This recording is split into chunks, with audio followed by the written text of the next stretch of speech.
press. Public detractors quickly emerged. His image was permanently clouded.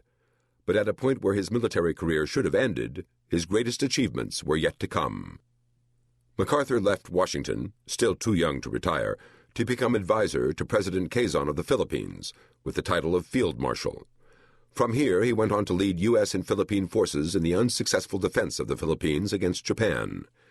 Then, following his successful evacuation by PT boat, he commanded the island-hopping campaign that saw U.S. forces recapture the Philippines and move on toward Japan. It was MacArthur who accepted Japan's surrender aboard the U.S. battleship Missouri in Tokyo Bay.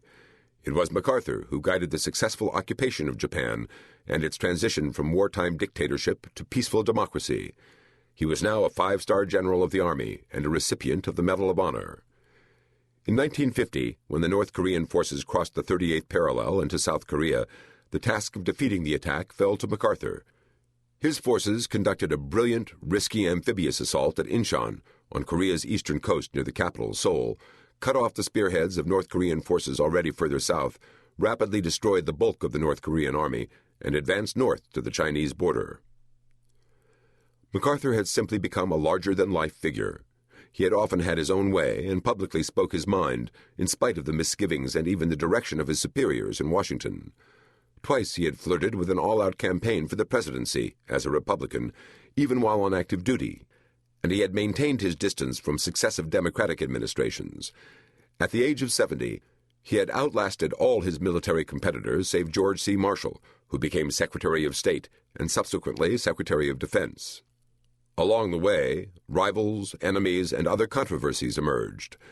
Rumors about him periodically surfaced, his creating his own uniform as Field Marshal, for example. He picked up a wounding nickname, Dugout Doug, for his failure to frequently visit his troops besieged on Bataan. Certainly he had confidence in his own judgment, on the battlefield and as a strategic commander, including surviving the terrible trials in the Pacific. But along with public acclaim, he picked up a terrible reputation for vanity and egotism. And in war, and especially theater command, leaders must understand the political environment and exercise intuition as well as hard military skills.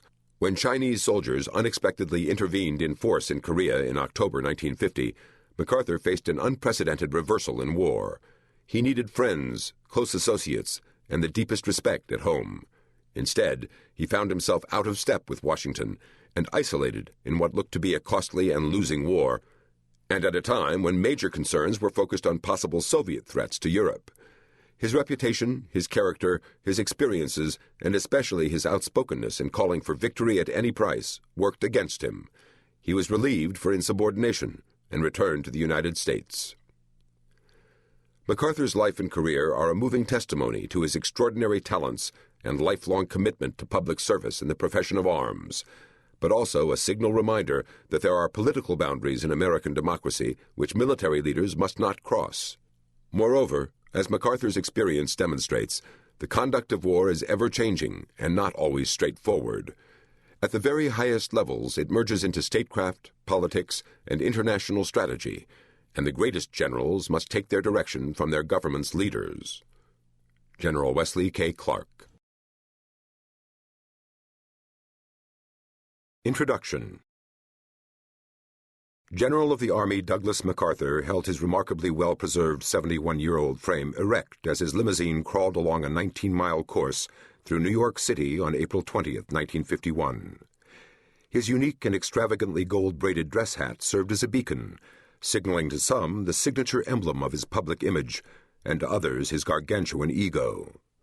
Stone and steel-sided caverns compressed the din of 7.5 million wildly cheering citizens, who bombarded the cavalcade with over 2,800 tons of ticker tape, confetti, and paper. The parade set a city record for turnout and debris. It also etched a national mark for the most tumultuous ovation ever bestowed on an American just fired from his job. This scene symbolized the truth that the one adversary Douglas MacArthur invariably routed was neutrality. Everyone agreed that he succeeded in his single-minded pursuit of greatness, but they differed sharply about whether he was great in matters that boded well or ill for the nation and the world.